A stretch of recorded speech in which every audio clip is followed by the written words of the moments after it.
Good morning, students. It is the lecture 4 for class 12 CBSE and RBSE.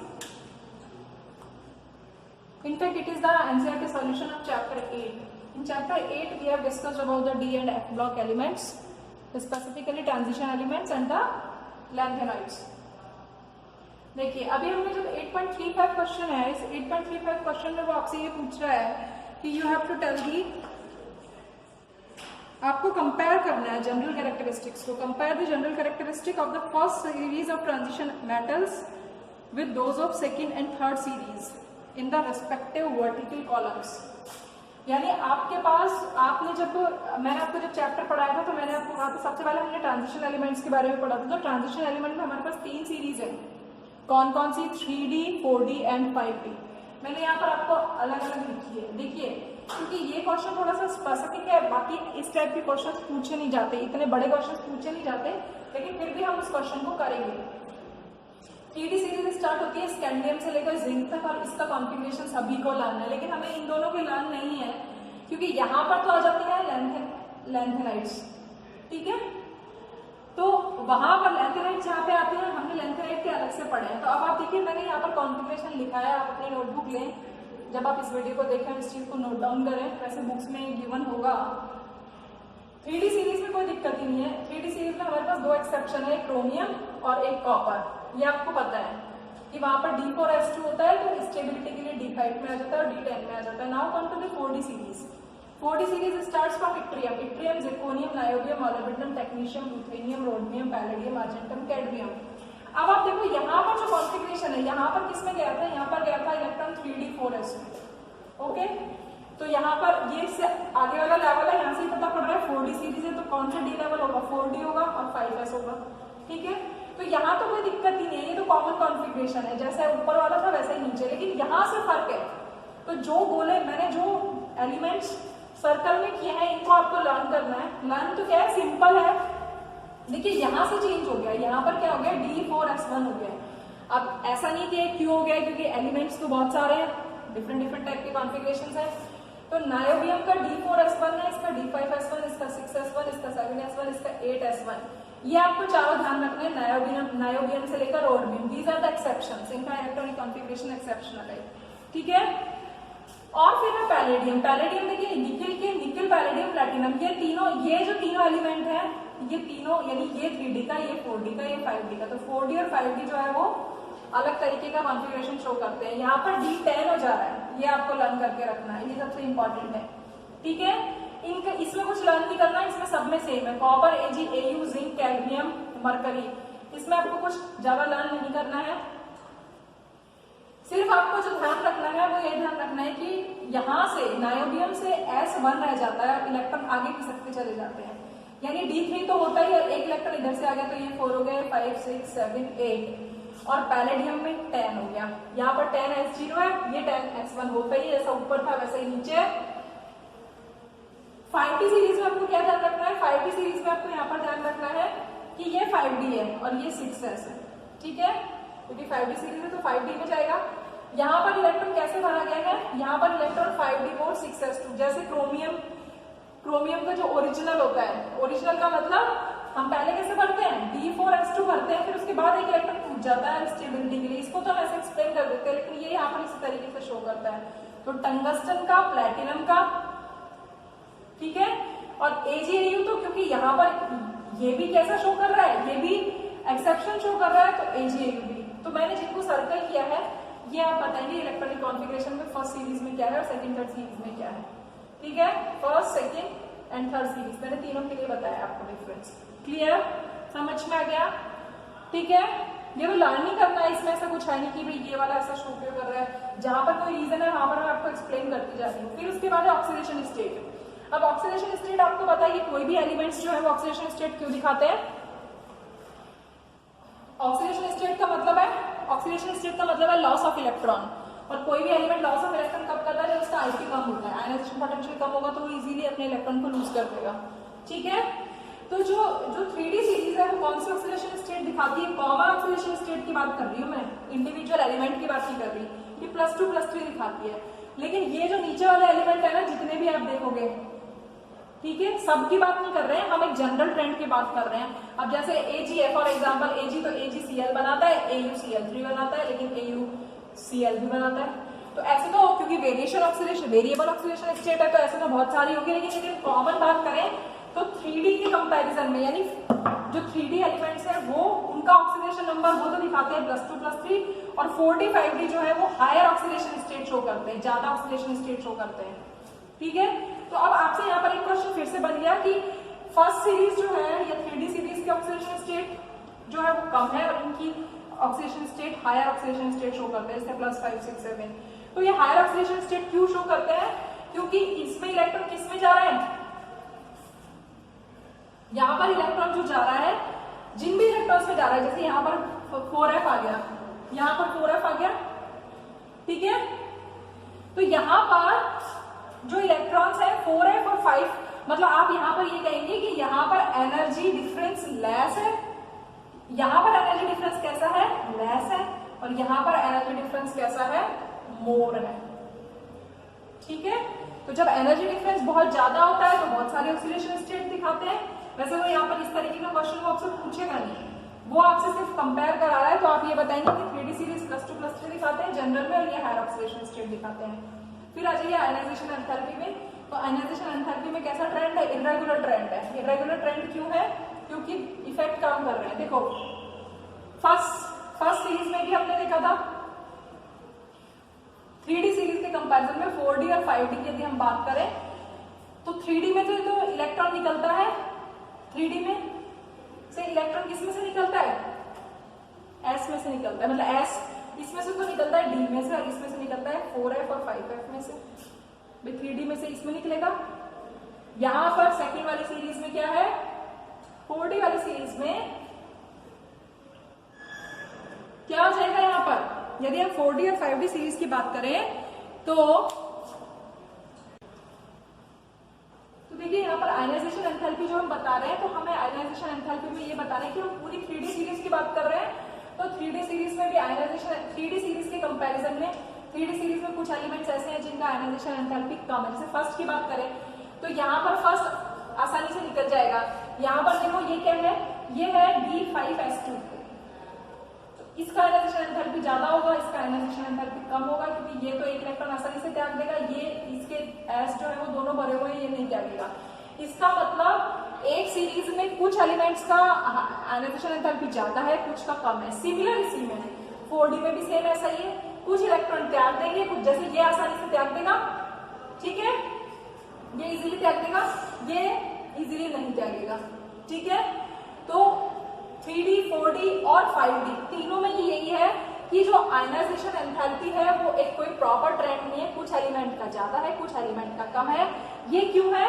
यदि हम 5D series की बात कर रहे हैं तो 5D सीरीज में क्या आ गया है, F में इलेक्ट्रॉन आ गए हैं। 5D सीरीज में F में इलेक्ट्रॉन आ गए हैं, और F में इलेक्ट्रॉन आने के कारण क्या हो रहा है, F की शील्डिंग कैसी होती है, पुअर शील्डिंग होती है। तो पुअर शील्डिंग होने के बाद कारण क्या हो जाता है, यदि शील्डिंग पुअर है तो इफेक्टिव न्यूक्लियर चार्ज बढ़ जाएगा, इलेक्ट्रॉन F में आ तो रहे हैं लेकिन वो पूरा शील्ड नहीं कर पा रहे हैं, तो इफेक्टिव न्यूक्लियर चार्ज बढ़ जाएगा, और इफेक्टिव न्यूक्लियर चार्ज बढ़ जाएगा तो आयनाइजेशन एंथैल्पी या आयनाइजेशन पोटेंशियल की वैल्यू जो है वो बढ़ जाएगी। पुअर शील्डिंग का बताया था ना कि ये D है और ये S है, ये S है आपके पास, और ये F है। यदि इलेक्ट्रॉन F में आ रहे हैं तो F में आ रहे हैं तो इनको रिपेयर तो करेंगे, लेकिन उतना रिपेयर नहीं कर पाएंगे जितना कि D कर पाता है। तो उस केस में क्या होगा, इफेक्टिव न्यूक्लियर चार्ज जो है वो बढ़ जाएगा, साइज छोटा हो जाएगा, और साइज जैसे ही छोटा होगा IP की वैल्यू बढ़ जाएगी, ठीक है। फिर एटॉमिक साइज के बारे में, एटॉमिक साइज में आपको पता है 3D में कोई प्रॉपर ट्रेंड नहीं है। पहले साइज क्या होती है, कम होती है, फिर आयरन कोबाल्ट निकल पर इक्वल हो जाती है, और फिर यहाँ पर बढ़ जाती है, ये आपको मैंने बताया था, ठीक है। ठीक इसी तरीके से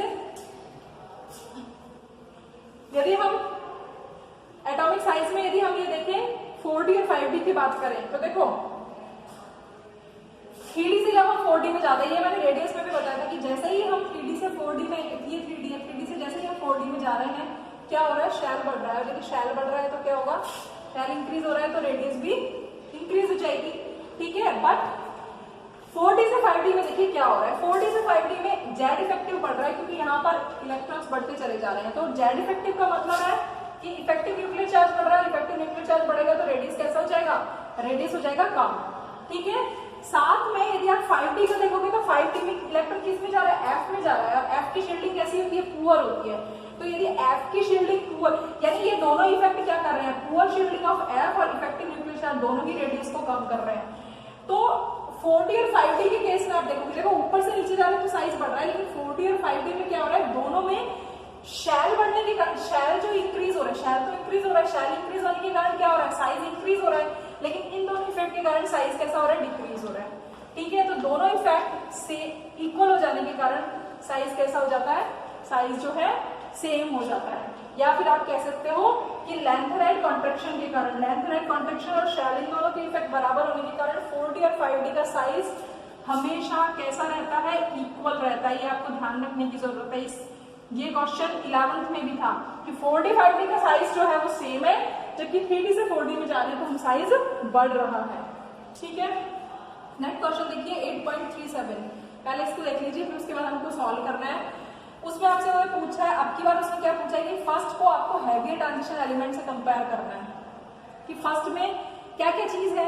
देखो आयनाइजेशन पोटेंशियल अभी हमने देखा कि 4d 5d का ज्यादा है। ठीक है, हीट ऑफ एटमाइजेशन में 4d 5d की ज्यादा है। क्यों ज्यादा है, क्योंकि नंबर ऑफ अनपेयर्ड इलेक्ट्रॉन्स ज्यादा है। ठीक है, ऑक्सीडेशन स्टेट भी ज्यादा है, यह भी आपको बताया। एटॉमिक रेडियाई भी 3d से ज्यादा है 4d की, लेकिन 4d और 5d की बराबर है ड्यू टू लेंथराइड कॉन्ट्रैक्शन। ठीक है, मेल्टिंग पॉइंट और बॉइलिंग पॉइंट भी 4d 5d की ज्यादा है। 4d 5d की ज्यादा क्यों है, क्योंकि मेल्टिंग पॉइंट और बॉइलिंग पॉइंट किस पर डिपेंड्स करते हैं, it depends upon the number of unpaired electrons. Number of unpaired electron ज्यादा है तो मेल्टिंग पॉइंट बॉइलिंग पॉइंट भी ज्यादा होंगे, मेटालिक बॉन्डिंग भी ज्यादा होगी। Now come to the complex formation. यदि कॉम्प्लेक्स फॉर्मेशन की बात करो तो फर्स्ट जो है वो दोनों टाइप के कॉम्प्लेक्स बनाता है, जबकि हैवियर एलिमेंट जो है वो केवल लो स्पिन कॉम्प्लेक्सेस ही बनाता है।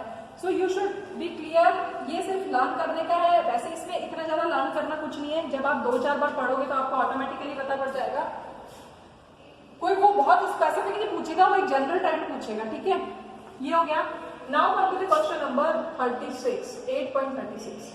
8.36 क्वेश्चन क्या है, उसने कुछ आयंस दिए हैं और वो ये पूछा है नंबर ऑफ अनपेयर्ड इलेक्ट्रॉन्स बताइए।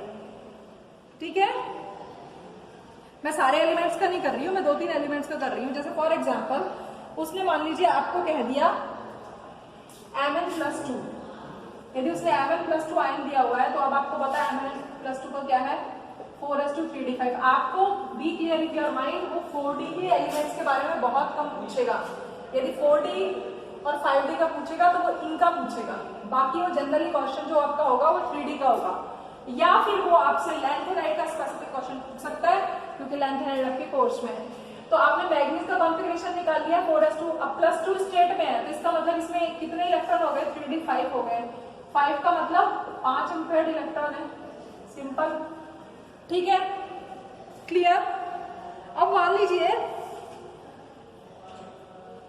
देखिए ऐसे तो हम इसको ऐसे बताएंगे, लेकिन यदि वो आपको ये बोल रहा है, उसने क्वेश्चन में यहाँ पर पूछा है हाइड्रेटेड आयंस, हाइड्रेटेड आयंस के बारे में पूछा है। और आपको पता है हाइड्रेटेड आयंस का मतलब कंपाउंड कैसे हो गए, ऑक्टाहेड्रल हो गए, क्योंकि ट्रांजिशन एलिमेंट जो है वो H2 के साथ ऑक्टाहेड्रल कॉम्प्लेक्स फॉर्म करते हैं कॉमन स्टेट में। ठीक है, तो भी कोई दिक्कत नहीं है, तो कॉम्प्लेक्स बन गया तो स्प्लिटिंग होगी। ठीक है, नीचे D2 जाएंगे और ऊपर नीचे जाएंगे। क्लियर। अब उसके बाद अब आप देखिए नेक्स्ट आयन बता रखा है उसने, जैसे फॉर एग्जांपल Fe+2 दे रखा है। अब Fe+2 दे रखा है तो अब आप देखो Fe+2 में कैसे करोगे। Fe+2 का मतलब S2D6, 2 इलेक्ट्रॉन निकल गए, D6 रह गए। तो पहले 1 2 3 फिर 4 5 और फिर 6। तो नंबर ऑफ अनपेयर्ड इलेक्ट्रॉन कितने दिखाई दे रहे हैं आपको यहाँ पर, 4 दिखाई दे रहे हैं। ठीक है, क्लियर। यदि मान लीजिए ये Fe+3 होता तो कैसे करते, तो 6 D6S2, यहाँ तक क्लियर है। D6S2 3 इलेक्ट्रॉन निकले, अनपेयर्ड इलेक्ट्रॉन कितने हो गए, D5। T2G में 1 और इसमें। ठीक है, तो अनपेयर्ड इलेक्ट्रॉन यहाँ पर कितने हो गए, अनपेयर्ड इलेक्ट्रॉन यहाँ पर हो गए आपके पास 5। ठीक है, ठीक इसी तरीके से आप देख लीजिए निकिल प्लस 2 का हाइड्रेटेड आयन का बताना है। जब भी आप हाइड्रेटेड आयन का बताएंगे ऐसे स्प्लिटिंग से बताएंगे, ठीक है। निकिल प्लस 2 S2D8, S2D8 का मतलब प्लस 2 में D8 हो गए, तो 1 2 3 4 5 6 7 8 अनपेयर्ड इलेक्ट्रॉन कितने हो गए? 2। क्लियर? ठीक है। इस तरीके से आप नंबर ऑफ अनपेयर्ड इलेक्ट्रॉन्स बताएंगे। किसमें? सिर्फ आयन में नहीं बताना है आपको बताना है हाइड्रेटेड आयंस में। हाइड्रेटेड आयन में पूछा है उसने क्वेश्चन, और यदि वो हाइड्रेटेड आयंस पूछ रहा है तो इसका मतलब आपको स्प्लिटिंग दिखानी है। Now come to the question number, जो क्वेश्चन नंबर 3.8.38 है आई थिंक। इसमें आपसे वो पूछ रहा है K4MnCN6, K4MnCN का होल 6। इसमें पूछ रहा है कि you have to what can be inferred. इसका उसने मैग्नेटिक मोमेंट दिया है 2.2 बोर मैग्नेटॉन। वो कह रहा है इससे आपको क्या पता पड़ रहा है, तो इसको आपको सॉल्व किस तरीके से करना है। सबसे पहले मैग्नीज का ऑक्सीडेशन नंबर कितना है? +2 निकाल लोगे। कॉन्फिगरेशन क्या हो गया? S2D5 +2 का मतलब D के पास कितने इलेक्ट्रॉन है? 1 2 3 4 और 5। क्लियर? 5 इलेक्ट्रॉन है। अब आपको यहाँ पर देखिए, यहाँ पर कंपाउंड कैसा है? ऑक्टाहेड्रल। यदि ऑक्टाहेड्रल है तो हाइब्रिडाइजेशन क्या होगा? या तो sp3d2 होगा या तो d2sp3 होगा। क्लियर? अब आप देखो कि यदि 5 अनपेयर्ड इलेक्ट्रॉन है तो मैग्नेटिक मोमेंट कितना होता? मतलब ये 3d है तो 3d का मतलब 4s 4p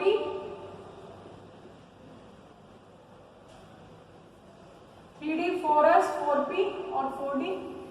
यदि हाइब्रिडाइजेशन sp3d2 होगा तो ये वाले d भाग लेंगे, और यदि d2sp3 होगा तो ये वाले भाग लेंगे। यदि ये वाले भाग लेंगे तो ये 2 इलेक्ट्रॉन इधर कूद जाएंगे। यदि ये 2 इलेक्ट्रॉन यहाँ जंप कर जाएंगे तो नंबर ऑफ अनपेयर्ड इलेक्ट्रॉन कितना रह जाएगा?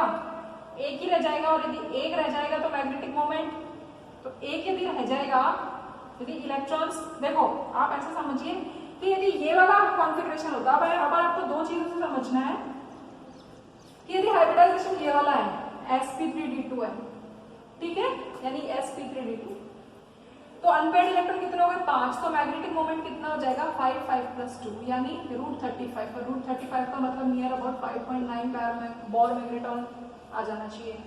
But if hybridisation is d2sp3 यानी ये d पार्टिसिपेट करें, यदि ये वाले d पार्टिसिपेट करेंगे तो ये दोनों इलेक्ट्रॉन कूद कर इधर आ जाएंगे, तो ये दोनों इलेक्ट्रॉन कूद कर इधर आ जाएंगे, तो अनपेयर्ड इलेक्ट्रॉन कितना रह जाएगा? तो इस केस में आप देखो कैसा रह जाएगा?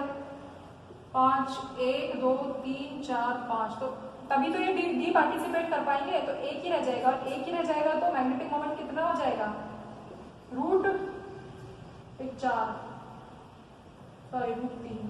√3 का मतलब 1.73 होता है √3 का वैल्यू, ठीक है। इतने बोर मैग्नेटॉन इसने क्वेश्चन में दिया, इतना बोर मैग्नेटॉन। ये जो कंपाउंड है इसका जो ऑब्जर्व बोर मैग्नेटॉन है, वो जो मैग्नेटिक मोमेंट है वो इतना आ रहा है। किसके नियर अबाउट है? इसके नियर अबाउट, यानी हाइब्रिडाइजेशन कौन सा होगा? ये वाला होगा। क्लियर? पहली चीज तो व्हाट कैन बी इन्फर्ड का मतलब आप किस निष्कर्ष पर पहुंचे, किस कंक्लूजन पर पहुंचे इसको देखकर कि हाइब्रिडाइजेशन इज दिस। यदि ये हाइब्रिडाइजेशन है तो कंपाउंड कैसा होगा? इनर ऑर्बिटल कॉम्प्लेक्स फॉर्म होगा। आपको बताया था इनर ऑर्बिटल क्या है और आउटर ऑर्बिटल क्या है, ठीक है। ये इनर ऑर्बिटल कॉम्प्लेक्स होगा। दूसरी बात, कंपाउंड कैसा होगा? लो स्पिन होगा, क्योंकि स्पिन तो कम हो गया ना, इलेक्ट्रॉन कूद के इधर चला गया तो लो स्पिन हो गया। और लो स्पिन कंपाउंड कब फॉर्म होते हैं? जब लिगेंड कैसा होता है? स्ट्रॉन्ग होता है। भाई लो स्पिन कंपाउंड हो रहा है, लो स्पिन कंपाउंड क्यों हो रहा है? क्योंकि क्या हो रही है? पेयरिंग हो रही है। तो कौन सा केस लग रहा है? ये वाला केस लग रहा है। तो ये चीजें बतानी है आपको। व्हाट कैन बी इन्फर्ड का मतलब लाइक दिस कि लिगेंड स्ट्रॉन्ग है तो crystal field stabilization energy will be more, then pairing will occur, then low spin complex will form and it is the inner orbital complex, ठीक है। इसी का next example देखिए। उसने आपको एक एग्जांपल और दिया है, 2 एग्जांपल दिए, एक मैं बता रही हूँ, एक आप खुद करके देखेंगे। K2 MnCl4 this is compound. Again Mn+2 में है, S2D5 S2 हट गया, D5 रह गया, यानी 3D5, ठीक है। ये D5 हो गया। अब आपके पास S है और इधर P है और फिर D भी होंगे। ये 3D है, ये 4S है, 4P है। क्लियर? यहाँ तक समझ में आ रहा है? अब आपको देखना है कि यहाँ पर कंपाउंड कैसा है, टेट्राहेड्रल है, और यदि कंपाउंड टेट्राहेड्रल है तो हाइब्रिडाइजेशन कौन सा होगा, sp3, तो sp3 होगा हाइब्रिडाइजेशन। तो आप खुद इस कंक्लूजन पर पहुंचे कि कंपाउंड कैसा है, टेट्राहेड्रल है, तो sp3 हाइब्रिडाइजेशन होगा। sp3 हाइब्रिडाइजेशन होगा तो नंबर ऑफ अनपेड इलेक्ट्रॉन कितने होंगे, तो कितना आ गया, √35 का मतलब वही जो अभी बताया था 5.9 के अराउंड जितना भी बैठेगा।